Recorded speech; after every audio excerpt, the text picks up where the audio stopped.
দুপক্ষের তুমুল হট্টগোলের জেরে ভেস্তে গেল কলকাতা পুরসভার বাজেট অধিবেশন। শনিবার ছিল 2017-18 বর্ষের প্রথম বাজেট অধিবেশন। মেয়র শোভন চট্টোপাধ্যায় বাজেট শুরু করতেই বিরোধীরা উঠে দাঁড়িয়ে তীব্র প্রতিবাদ জানাতে শুরু করে। সিপিআইএম এর রত্নারায় মজুমদার এবং কংগ্রেসের প্রকাশ উপাধ্যায় বলেন, এটা চোরেদের বাজেট, তাই দুর্নীতিগ্রস্ত মেয়রকে পদত্যাগ করতেই হবে। এই বাজেট কিছুতেই আমরা মেনে নেব না। এর পাশাপাশি নারদা কাণ্ডের কয়েকটি ফ্ল্যাগার নিয়ে একজোট হয়ে বিক্ষোভ দেখাতে থাকে বাম কংগ্রেস। তবে পাল্টা আক্রমণ করেছেন মেয়র শোভন চট্টোপাধ্যায়ও। নারদা প্রসঙ্গে তিনি বলেন, যা বলার দল এবং সরকার বলবে। আমরা মানুষের সমর্থন নিয়ে সরকারে এসেছি। অভিযোগ আর অভিযোগ প্রমাণ এক নয়। শহরে উন্নয়নের জোয়ার চলছে, বিরোধীদের চেঁচামেচিতে থেমে থাকবে না, উন্নয়ন চলবেই। উল্লেখ্য, এবছর বাজেটে ভর্তুকির পরিমাণ দেখানো হয় 159.38 কোটি টাকা, মোট আয় 3230.50 কোটি টাকা আর মোট ব্যয় 3389.88 কোটি টাকা।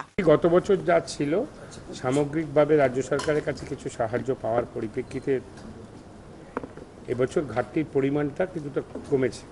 গত বছর প্রায় 160-এর ওপরে গেছিল, এবছর 159 কোটিতে দাঁড়িয়েছে। আর সামগ্রিকভাবে যদি সাসপেন্স সেট এবং রেভিনিউ ফান্ড দুটোকে যদি কিউমুলেটিভ করা যায়, তাহলে বাজেট দাঁড়াচ্ছে যেটা যে প্রায় 4000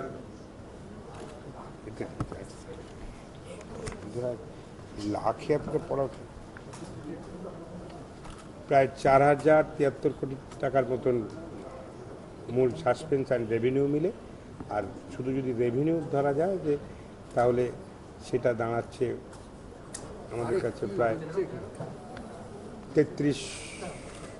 3038 কোটি টাকার মতন গিয়ে দাঁড়াচ্ছে।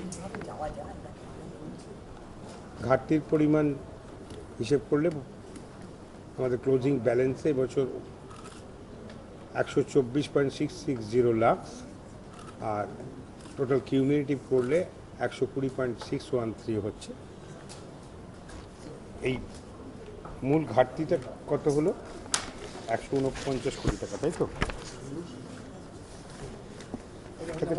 2692 কোটি টাকা, মোট ব্যয় হলো 2822 কোটি টাকা, উদ্বৃত্ত বা ঘাটতি হলো -130। এটা আমাদের 2015-16 ছিল। এবছর হয়েছে মোট আয় হয়েছে 3230.50 কোটি টাকা, মোট ব্যয় হয়েছে 3389.88 কোটি টাকা, আর ঘাটতি হচ্ছে 1.59। গত বছর বাজেট বরাদ্দের পর দাঁড়িয়েছিল 160 কোটি টাকা ঘাটতি, এবছর 159 কোটি টাকা ঘাটতি। এই বছর বাজেটের মধ্যে। ক্যামেরায় সোমনাথ কর্মকারের সঙ্গে সুরজিৎ দাসের রিপোর্ট, চ্যানেল।